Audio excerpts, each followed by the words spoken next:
Okay, so what happened to your ear? Me and a friend of mine that Hmm. was so-called friend of mine.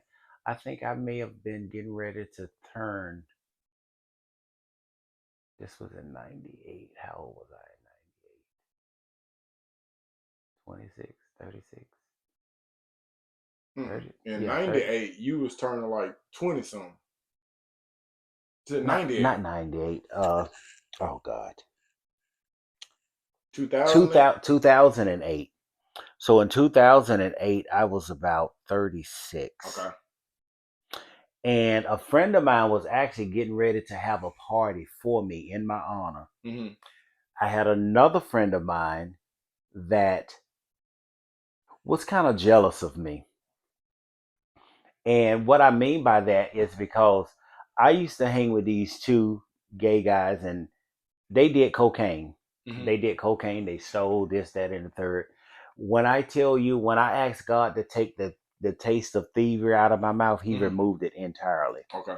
So I had no desire to go into those folks' stores and mess with nothing that wasn't mine. Hmm. I never had an issue with drugs. So when it came to cocaine or whatever, I didn't want no part of it. So they would do cocaine, they would steal and stuff like that. And they later on told me that they felt as if I was thinking that I was better than them Cause you, because of what they did and what I chose not to do. yeah, And one of the things that I shared with them, I never looked at y'all any differently yeah, because y'all did what y'all did. yeah. I just didn't want y'all to offer any of that shit to me. Don't Hmm. bring it around me. Hmm. Whatever you did, I respected it, but just don't bring it around me. So we were coming over here one day, and this person here, he said something, and we were coming to Decatur, Hmm. and he said something, and I told him, I said, a fat bitch could never come for me. You stupid as fuck. And he a big You boy. stupid as Yeah, fuck. and he's a big boy. So, and then a couple of days, we were actually at the party, Ah. and he was telling me, he was telling me how when he was down in Coastal, he let one boy, because he was supposed to be gay, but you say you don't get fucked, this, that, and the Yeah. third. So you come up there and you shared with me the fact that the boy had done penetrated you, and Uh-huh. you were saying, "Oh yeah, he fucked me because after he got finished fucking me, I was bleeding, this, that, and the third." So when you tell me this, and then when you get in front of certain other people, oh, I ain't never said this and I ain't never said that. So we going back and forth. And as we going back and forth or whatever, it became physical. Mm. So now you already know that you can't beat me. Right. And so while we fighting and everything, and I got him up against the wall and stuff like that, and he just turned around and or as a mean of getting me off of him, he bit me. Mm. And when he bit me, there was a candle holder that my friend had on this island, and I broke the candle holder. And I said, "Bitch, we both going to the hospital." And I stuck him dead in the top of the Mm. head. Pop. Mm. And that was it. But that's how I am. Bitch, you draw blood. We both going We in the going ambulance. with hmm I'm gonna have And her I back. haven't, yeah, and I haven't spoken with him. He's made 1,000 attempts to apologize, but I won't accept it. Okay. Last question. hmm You're how old right now? 53. How old were you when you stabbed that white boy in his eye? I was about 7. If you right now could say something to that 7-year old, if anything, what would it be? If I could say something now to my 7-year-old self Before you grabbed the number two pencil. before I grabbed the number 2 pencil, whew, I don't know, because I wouldn't. I would hope that I would be able to say something about what would my mother had done in that situation, Mm-hmm. or what would my father had done in that situation, and then it could have been either way because my mother wasn't violent and my dad was pro-black. Mm. So Okay, hold on. Let's dive in. When you say, okay, so your dad is pro-black. What's your definition of his definition of pro-black? pro-black. Well, my dad was the type, and believe it or not, a lot of times I actually get tired of talking to him about racism back in the 50s and the 60s and Hmm. stuff like that, because right now we're in 2025. Right. Some things have changed. A lot of things are, people are still stuck in those mindsets. Yeah. But one of the things that I have to tell him a lot of times, you got to get out of that mindset, Hmm. because people aren't going to treat you like those people treated you back here in 1979 and Hmm. 1969 and stuff like that, because majority of those people are dead and gone on, so they're not here anymore. So you can't look at a white man from today and say that he has that same mentality I from can. yesterday. Even though you have a lot of racist people that Hmm. still carrying on what their grandparents did. Hmm. But a lot of the stuff that my dad did, or a lot of the stuff that that he found himself involved in, you created it. Now I have a question. Because in my mind, I have a ton of conspiracy theories, and one of Mm-hmm. them is the depopulation of black people. Mm-hmm. I kind of feel like it's a plot. It's always been a plot. You talk about Mm-hmm. the population of people that gave what disease did they give the Indians in the blankets? I think it was chicken pox. It was some not chicken pox, but it was some type of disease when they came over. Mm-hmm. Okay, so I think about this, and then I start thinking about sometimes, and this is just me being honest and transparent. When I see homosexuals in cartoons, Mm-hmm. when I see them in, I it's almost like I know my sister is been climbing trees since we know what was going on. In my mind, I'm just like, nigga, this your lane right here. Mm-hmm. Then there are some people that in my personal opinion, I think you've been persuaded into this lifestyle. Mm-hmm. You see Mm-hmm. what I'm saying? Mm-hmm. So then when I see a commercial and you taking the minds of children, and I understand you want people to say it's okay for you Mm-hmm. to whatever you identify as, Mm-hmm. but then there's a part of me to think that, hey man, we 12% of the population.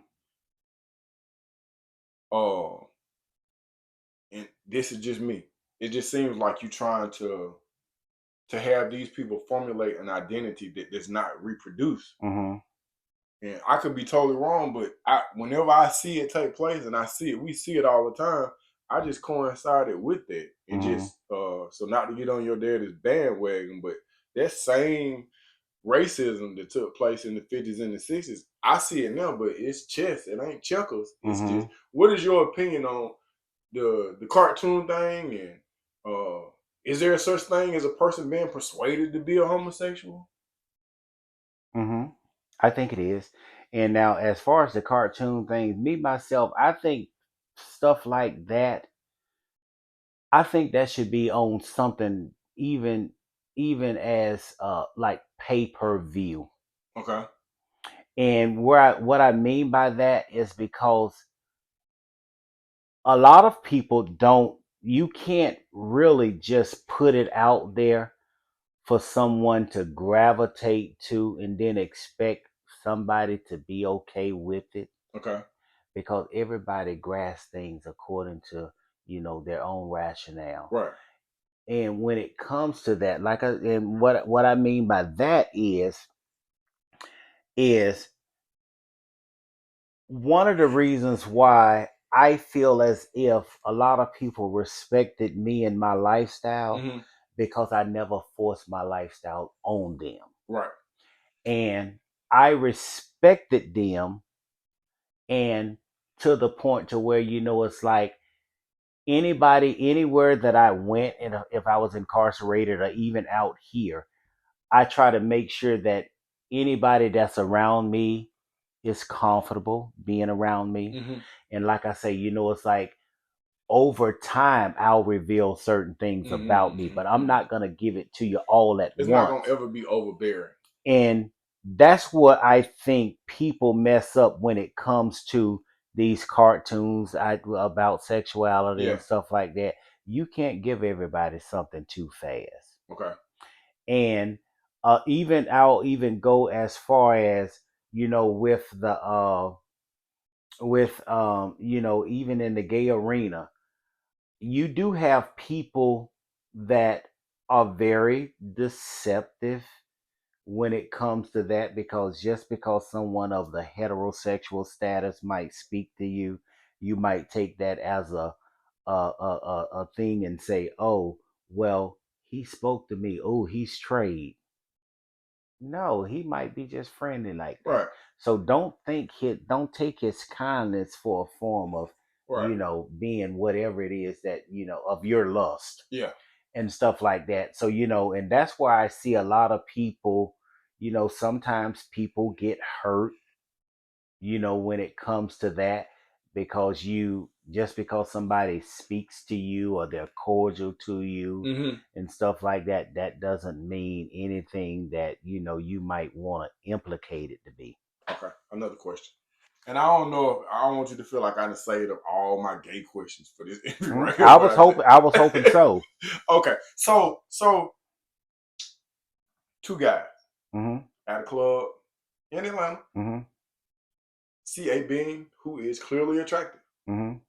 And upon appearance, it appears that this person is of the Mm-hmm. opposite sex. Mm-hmm. However, they are not. They identify as that. Mm-hmm. Does this individual who identifies as a female but is born a male Mm-hmm. have a moral or maybe legal obligation to identify themselves to this person who is under the perception that this, Not whatsoever. huh? Not whatsoever. I mean, because that person is still gonna be who he is, and and I think now, if you come over here and you approach this person, Mm-hmm. or you looking at this person, you find interest in this Mm-hmm. person, and you like this person, and this person responds to your actions, Mm-hmm. I don't think that person has to identify themselves until either you um you're talking about engaging in any kind of sexual activity. Mm-hmm. Then of course I feel as if you need to identify yourself then. Is it kind of too late at that point though? Mm-mm, mm-mm. Because I mean, even in a conversation, say if we exchange numbers and I gave you my number, Uh-huh. I might want to tell you then, what sort of person I am or how I identify. Okay, so let's just keep it real. Mm-hmm. And I'm gonna be real. I Mm-hmm. have talked to a man on the phone who Mm-hmm. I thought was a female. Mm-hmm. The conversation was good. Mm-hmm. And then at some point, this is a person I met online. Mm-hmm. And then at some point in time in the conversation, that motherfucker said, I got something I need to tell you. Mm-hmm. Okay, so I'm like, what's going on? We having good conversation. Mm-hmm. Good conversation. Shit. I ain't done with my surgery. Mm-hmm. I gotta proceed. I'm like, and I want to tell you that then it only happened one time. Mm-hmm. That ain't the truth. And it's almost like and this is just me just being utilizing naturalistic observation, because I can call some shit how it is for whoever it is, and Mm-hmm.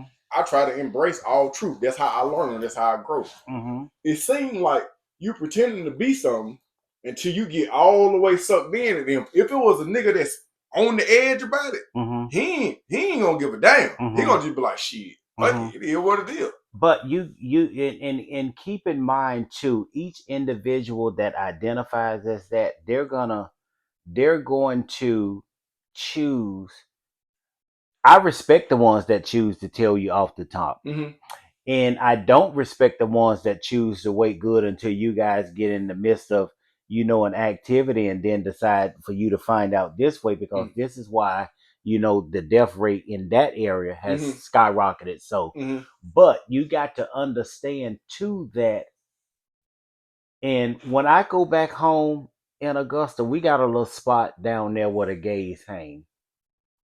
In downtown Augusta, we Yeah, got a that's spot where the it. In gays Atlanta, the hang. gays hang everywhere. But But go they ahead. hang they now they hang everywhere. But up here in Atlanta, it used to be back a couple of years ago. It used to be all of them used to gravitate to Cypress Street, Cypress Street. Cypress, down there by it's off of Peachtree Street, one of the little side roads and Okay. all that stuff. They're right over there by the train station, Okay. at the Midtown train station. But when you over in that area, that's where all of them used to be. So Mhm. that was the gay area. Mhm. And down there in Augusta, we got the downtown area too. But you find so many guys that will come over here. If I'm down there and you got a tranny that's down there, Mhm. that tranny's gonna get picked up before me. And you know that that's the area that the trannies hang out in. Is So tranny the it's appropriate term? well, that's what they go by now, trannies, Okay. because I'm trans, Okay. I just and wanted to be stuff like that. respectful. That's all. Yeah, but they have that. But like I say, it's like now back in the days they were known as drag queens Okay. and stuff like that. But yeah, they call them trannies now, and trans people and stuff like that. But they would pass me over Yeah. for a tranny, and then believe it or not, as contrary to what they might want to believe, a lot of trannies are tops. Mm.